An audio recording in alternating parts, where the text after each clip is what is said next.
gonna start? All right, guys. Okay, so first of all, thank all of you for being here for the first Step Inside conference of this year.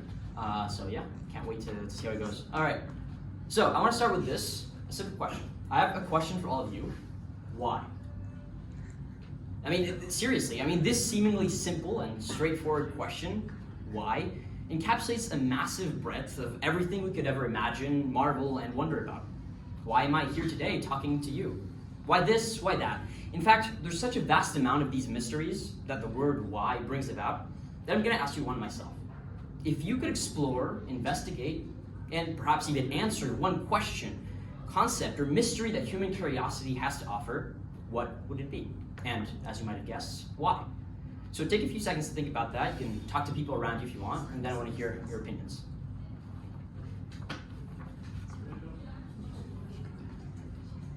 So I just asked if you could answer one mystery, one question, one concept in the world, whatever, what would it be? What mystery most intrigues you? Why are we alive?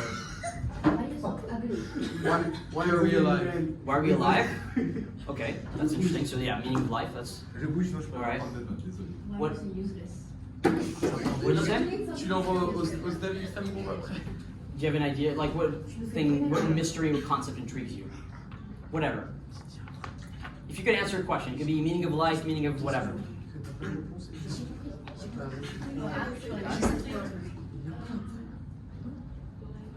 Okay. I like the why do we exist? Why do we exist? All right, so we have why us, that's true, yeah. What makes us special, okay. Yeah? Does God exist? Does God exist? That's a very interesting question. All right, so yeah. No, that's definitely interesting what you've all said. So everything you brought up, they're really interesting mysteries. For me personally, I'd say that there's one question that trumps all others would be the great puzzle of the universe. How do things work? What universal forces are at play? Now, today we aren't going to dive into the philosophical aspect of these topics, but rather analyze them through a concrete and physical point of view.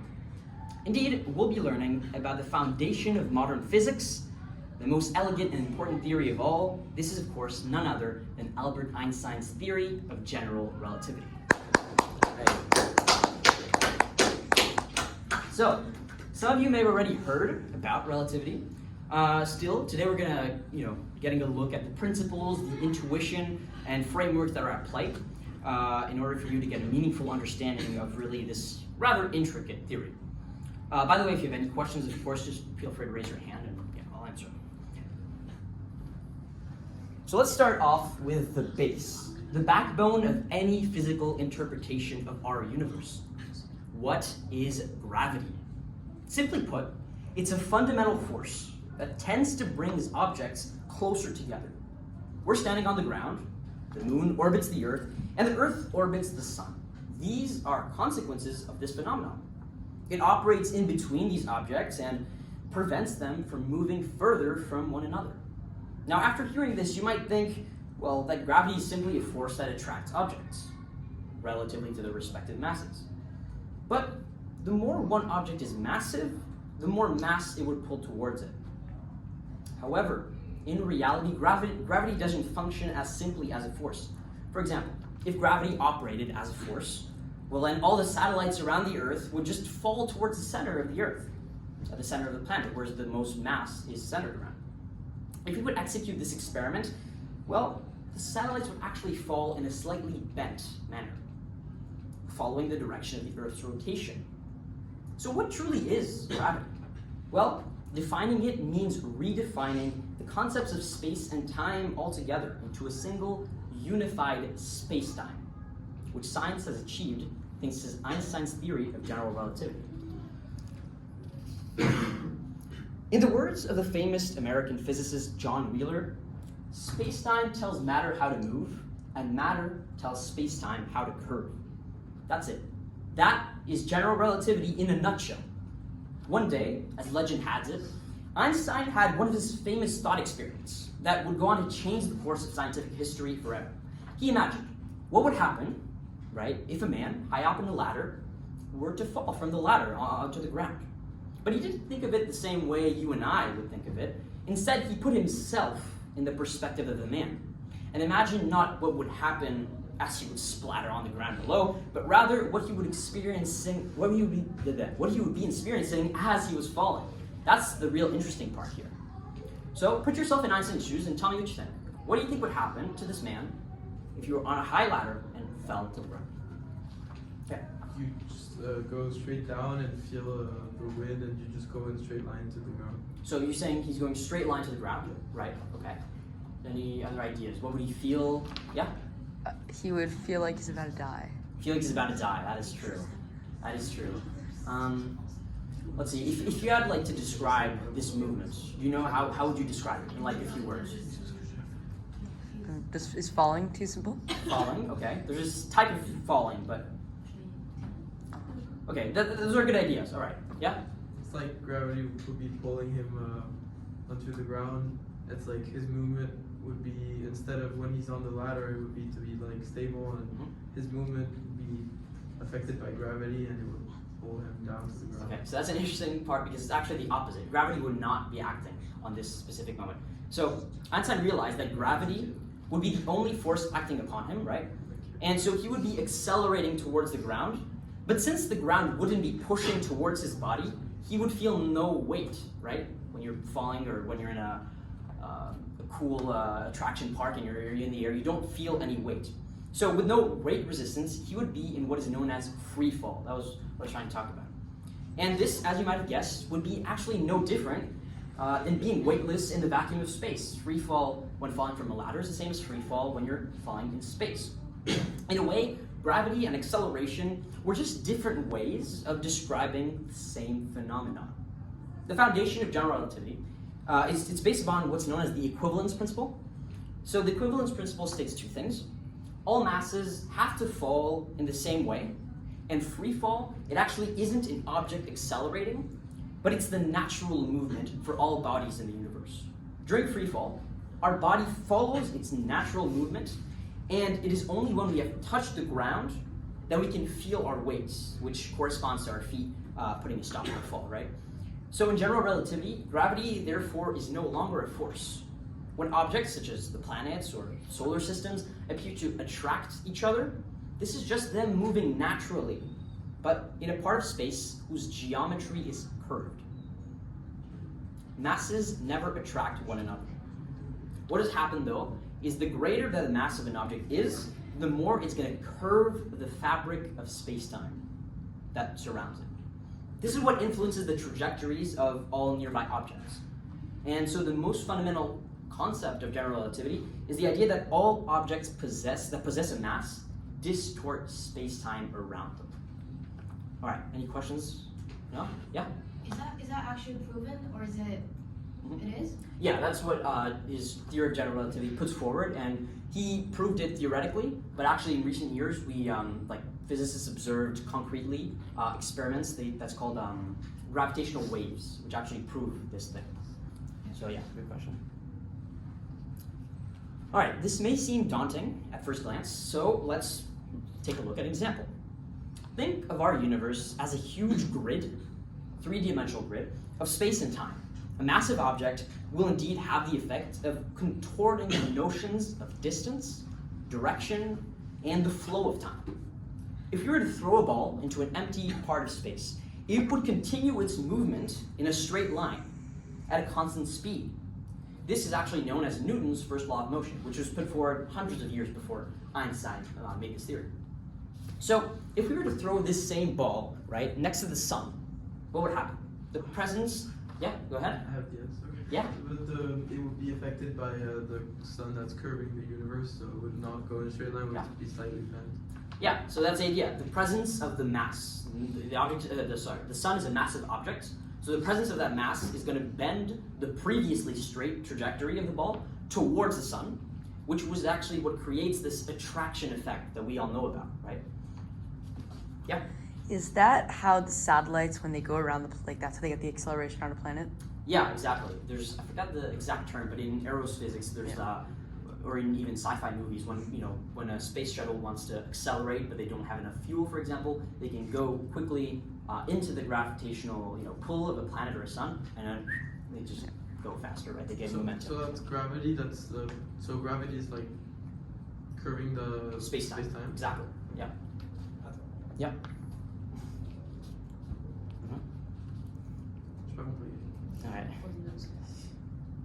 All right, so now that you have a better idea of what general relativity puts forward, let's analyze how this affects the function of black holes, which are really interesting.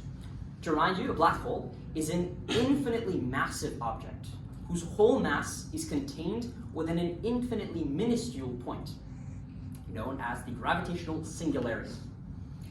At that point, space-time is distorted infinitely, and the laws of physics actually break down.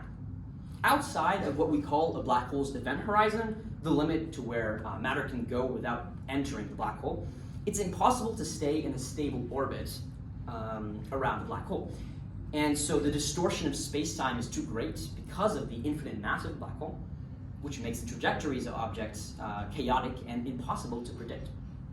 However, as soon as we find ourselves far enough from the black hole and the event horizon, as is the case for suns or planets far away, it's actually possible to gravitate in a stable fashion around the black hole.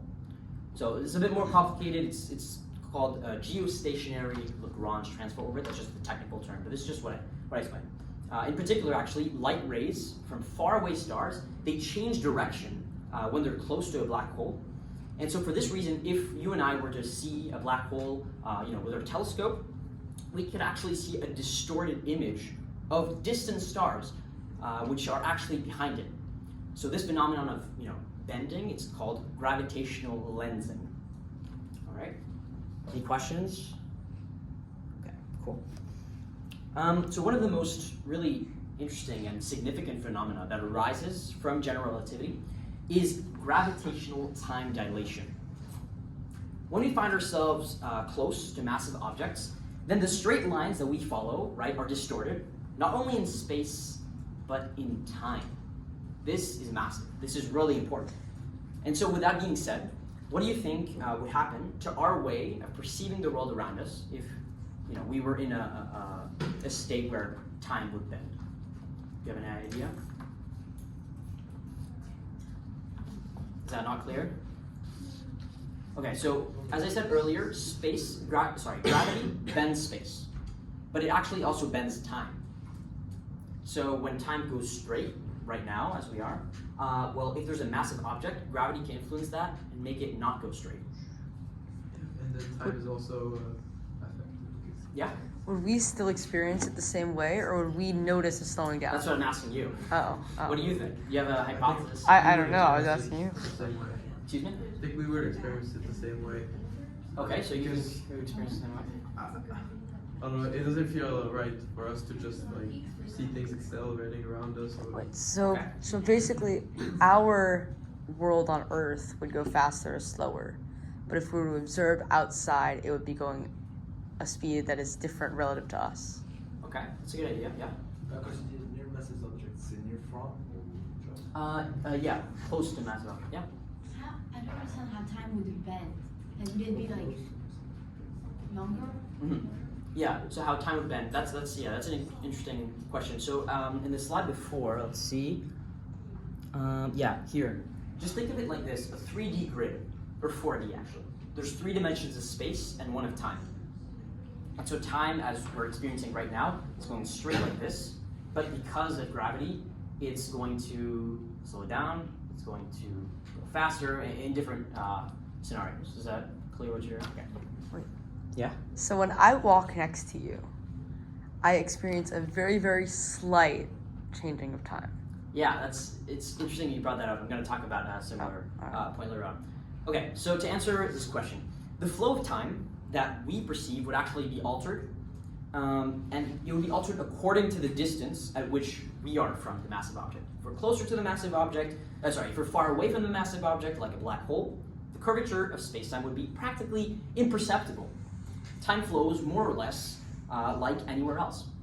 However, if we move closer to a black hole, to a massive object, then the more our subjective flow of time is going to slow down.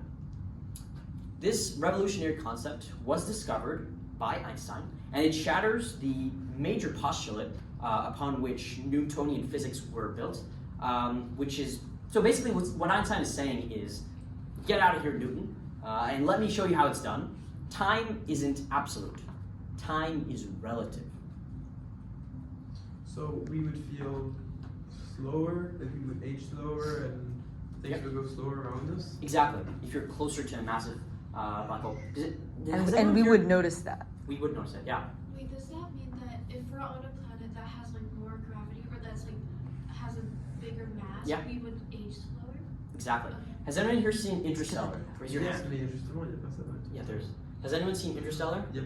Yeah? Okay, do you like it? It's good? Yeah, very good. Okay. So remember that part where they say this maneuver is going to cost us, I think it's 7 years. 51 years. Yeah. So what, do you know why that is? Because he goes very close to the. He goes very close to the black hole. Yeah. Very close to a massive object, which means his perception, his subjective flow of time is going to slow down a lot. Whereas for people on Earth who are not close to that black hole, it's going to just go as usual, as normal. So he's not aging, but his daughter and other people are going to age a lot. Yeah, but so I don't understand because like he feels like it's just time going normally, and the maneuver actually takes like maybe 5 hours, but then that's actually 51 years somewhere else. So Exactly.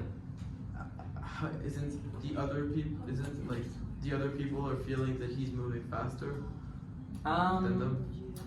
The other people don't feel what he feels. They just feel their own relative flow of time. So for them, it's just normal. For him, though, it's also normal. But when you compare those two normals, it isn't the same. Yeah.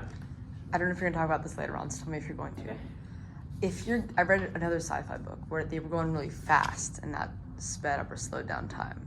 What is that? Because of the same thing or something else? Yeah. It's the same phenomenon. Yeah. But how does going fast create this gravitational curve? So when you're going fast, right, you're going fast through space-time, so you're going to bend space-time, and your flow of time is going to be different, right? Especially if you're going near the speed of light. Yeah. All right. Could one of you, if you have an idea, give me an example of a situation in which we can notice time dilation? So Eli, you just gave a good example. Anyone else? Do you have an idea? Time dilation, difference in perception of time. It's like someone's going in a train, and like outside the train, it's going very fast, but inside it's going normal speed. Yeah. The bowling ball? Excuse me? They roll the bowling ball? Rolling ball. What do you mean? Bowling. What about bowling ball? Tell me. Oh no, Okay. it was his. Okay, yeah, that's a good example. So it's a bit different, but yeah, you wouldn't really see it unless the train is going at the speed of light. But yeah, it's a good example. Okay. All right. So you guys may have heard of what's known as the twin paradox. So this is a famous example of time dilation in action. So I'm going to take a similar example. You guys know this one? Yeah. Okay. Yeah? Yeah, I'm going to explain that right now. Okay, so if we compare the internal clocks of two people. So if I say internal clocks, you get it, right? It's like the relative flow of time. Okay. So say one who's on the surface of the Earth, just like you and me right now. Or we're not really on the surface, but just, yeah. And the other who's on top of the Eiffel Tower. So the person standing on the Earth, he would be closer to its center of gravity, right? And so he would feel time passing slightly, ever so slightly slower than the one on the Eiffel Tower. This is what you were mentioning earlier. In 1 year, the person at the bottom, on the center of the Earth, he would age a microsecond less than the person on the top. Although it is subtle on this scale, it is crucial, for example, when you program GPS satellites to ensure the synchronization of these internal clocks. So the twin paradox that I mentioned earlier, it's a generalization of this, except you take two twins separated by birth, one goes on a space mission and he goes near the speed of light for, say, 10 years, right? And just like actually they did in Interstellar, he's going to come back, and since he went close to the speed of light, since he bended space-time, he's going to age less than his twin, even though, when they were birthed, they were both the same age, which is a very interesting thing. Yeah. So from space, we would very slightly see things going faster than they actually are on Earth. What do you mean by that? If I'm in the ISS, Yeah. I'm looking down on Earth, I see things slightly faster than they actually. Absolutely, yeah. The ISS is a good example. They actually, yeah, they experience time So they differently. see people, when someone's walking, they see him walking maybe like A microsecond. time- Obviously, microsecond yeah. faster. Yeah, so, yeah, it's really imperceptible for us humans, but like a computer, as I said, or a GPS, it is, yeah, it's pretty important. We should time our marathons from space. We should Lower the time times. for space. That's actually, sometimes they do that with GPS systems, which is, yeah, an interesting point. Alrighty, so now that we've learned about the main ideas surrounding Einstein's theory of general relativity, let's all take a step back and try to put into practice everything that we've talked about and introduced. There's a famous quote by Einstein, and it goes like this: if you can't explain something to a 6-year-old, you don't really understand it yourself. Let's see if you can apply this principle today. So for this activity, I'm going to need you to go into groups. So we could say 3 groups of 2 or 2 groups of 3, however you want. We could do a group of 2 and 1 group of 3. Okay, cool. So, Non, mais toi tu fais avec yeah. Et elle fait un 3? Ouais, je vais faire tout ça, je m'en fous. Non, tu fais avec elle. Non, fais Ok. Alright. Il y a juste pas à le faire tout seul. Okay. Alright, guys. Just listen up real quick just for the activity. So the goal is simple for the activity. You'll have around, say, 10 to 15 minutes to discuss in your group and create a short explanation or a summary or a presentation out loud that a 6-year-old could potentially understand. In true Einstein nature, you should try to include at least one thought experiment to convey the ideas of general relativity. And once you're done preparing, you'll share what you came up with the rest of the people here, and we'll have a vote on which group you think made the best presentation. When your groups are ready, you can start. May the best group win. Go ahead. 10 minutes. All right, guys, you ready to show your presentation to other people now? Woo! Oh yeah! Yay! Hi. All right, come on, guys. All right. Okay, do we have any volunteers? Ouais. You? All right, come on up. Stage is yours. Ouais, bien sûr. Do you need to connect? All right, go ahead.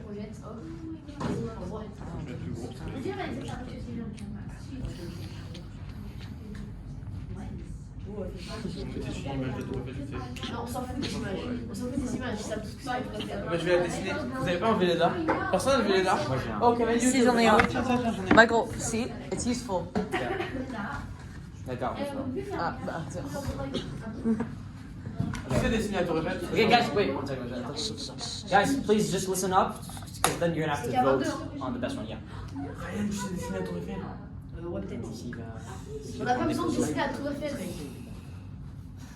Vous savez tout ce que c'est la tour Eiffel? Non mais il n'y a pas de bac. Alright. C'est la tour Eiffel, ça? Ouais, à peu près. Je suis très nul à Tu dessiner. t'occuperas de prendre les notes quand je prendrai les photos, ok? D'accord. Et il faut être rapide, en vif. Tu veux prendre les photos? Non, je prendrai les photos. Il faudra être vif. Les photos. Tu écris bien rapidement. Alors, C'est court hein, le slide parce qu'on n'a pas vraiment. et les couleurs. Très rapidement. Ouais, il y a du bleu, du blanc, on s'est dit petite mise. Distorsion de l'espace, je sais pas quoi. Ok. Okay. All right, guys, listen up. C'est sur la troisième guys. The slide. stage is yours. D'accord, voilà. Pour un enfant de 6 ans. Écoutez, s'il vous veuillez nous écouter, s'il vous plaît. Alors, Okay, the stage is yours. Whenever you're ready, go. on va vous présenter la théorie de la relativité générale Mais d'Einstein pour un enfant de 6 ans. avec des mots en expliquant et en détaillant chaque étape. Alors, Alors comme un enfant de 6 ans, ça n'aime pas rester dans un endroit pour très longtemps. On a fait bien sûr exprès, pas par manque de temps, mais bien exprès de faire une présentation très courte pour bien vous présenter le fait que c'est pour un enfant de 6 ans. Quoi. Bonne idée. Hein. Alors, on peut déjà dire que la masse, plus la masse est élevée, la masse et le poids. Juste d'abord, avant de faire ça, du coup, le truc qu'on a appris aujourd'hui, le plus gros truc, c'est que la masse, ça distord l'univers. Ouais, voilà. L'espace. Et le mouvement naturel de quand un objet tombe, c'est qu'il tombe tout droit, mais dû à la brèche, le trou dans l'espace-temps. Enfin, pas le trou, mais genre voilà quoi. Ouais. Et bah, le mouvement naturel, au lieu de tomber tout droit vers le bas, et bah, il va pencher. Il va pencher. Et du coup, comme vous dites tout à l'heure, du coup, plus la masse est élevée, plus l'espace-temps il sera distordu. Et ça marche aussi avec du coup le temps, parce qu'on a appris aussi, Einstein il a montré que l'espace et le temps étaient reliés.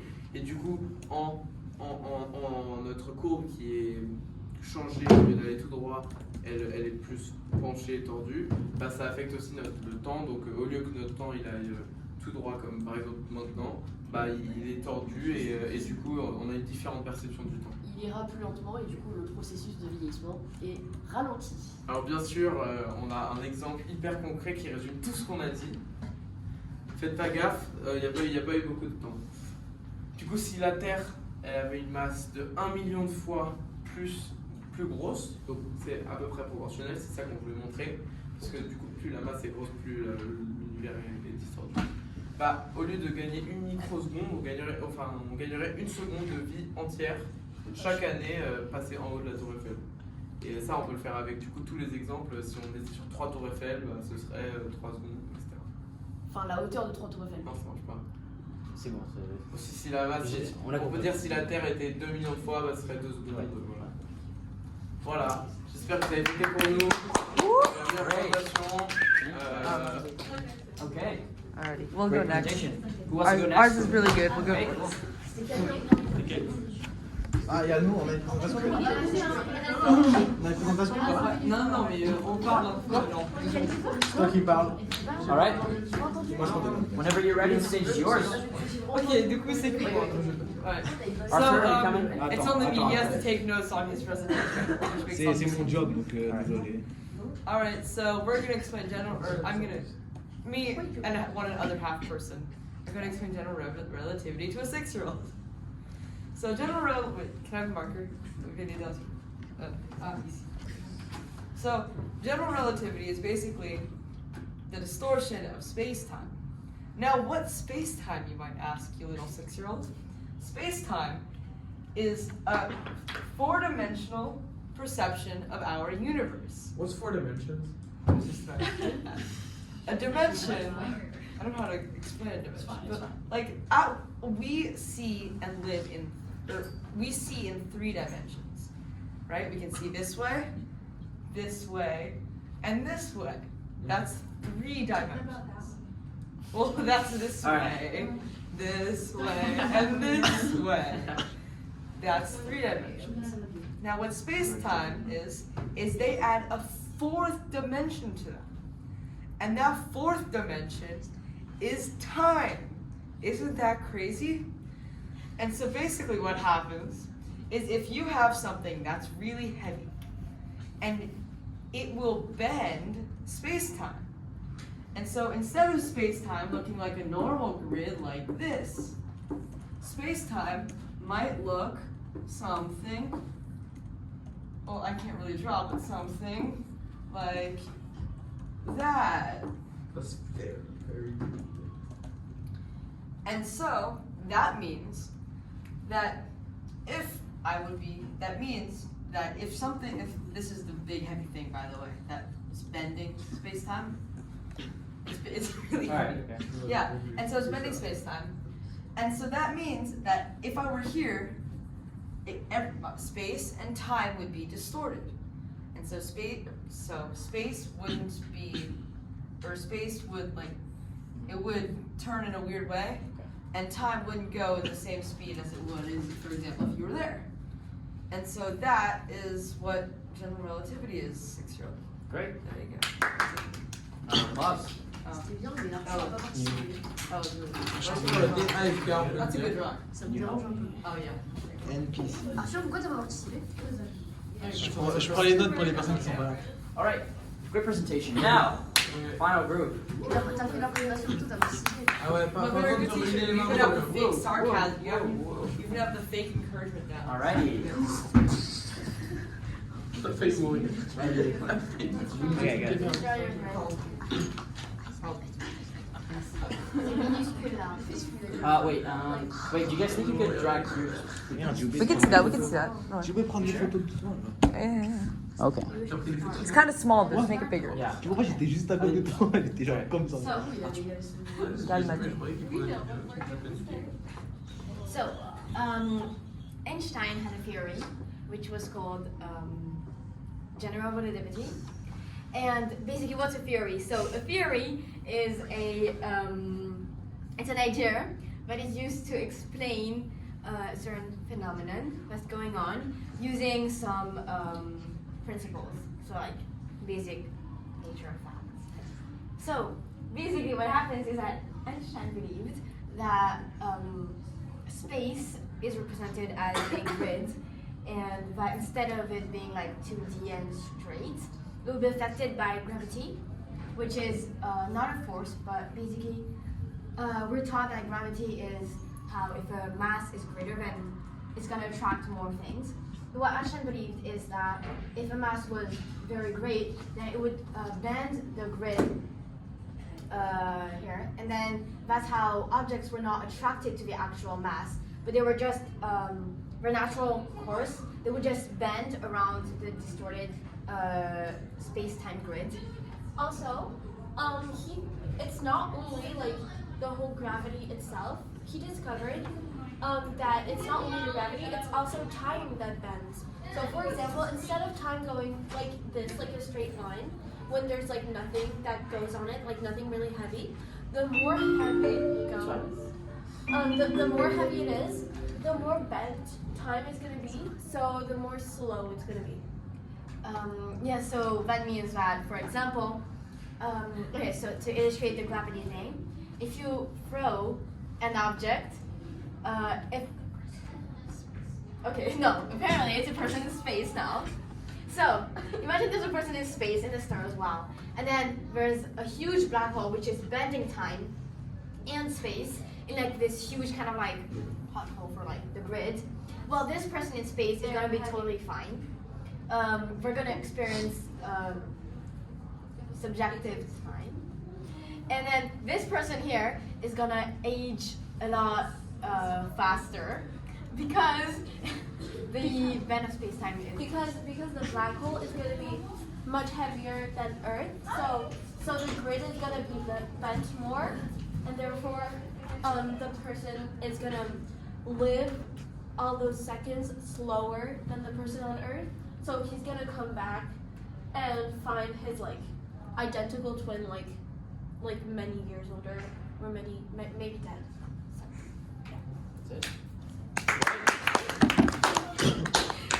That's true. Yeah, and put the I like the drawings. Yeah, Artistic.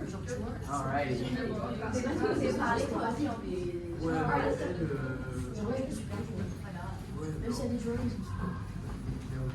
Okay. So before we go on to the interesting parts of the voting, right? I'd just like to just give a few comments on your different presentations. I think overall it was really great. Your presentation at the start was detailed, and you gave the thought experiment that was really adapted, and yeah, it was good. Yeah, nothing to add part of that. Eli and Arthur, I think it was good. Maybe try to give a bit more concrete examples, but apart from that, it was clear. And finally, your group. Good job, Arthur. Listen, participation, okay? And yeah, your group, I think, was all the different drawings on the artistic side was really good to explain your ideas, especially obviously to a 6-year-old. And other than that, thought experiment, everything was clear, so it was great. All right. Each one of you, I'm gonna just say group and just raise your hand if you vote for that. Okay, it's individual. Group number 1. No, you can't vote for yourself. You can't. Group number 1. Okay, we got 1, 2, 3. Oh, you don't want to vote for us? Mine was... I know, Okay. No, this is so much better than us. Alright. So we got 3 votes. Wait. Okay, wait. Who votes for group number 1?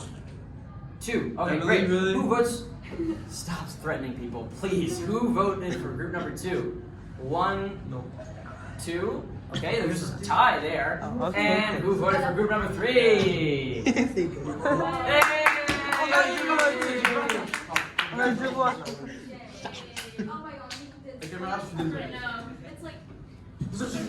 Alrighty. Great. Okay, well, great guys. Thank you so much for this first Step and Sub session. I hope to see you soon. And yeah. Thank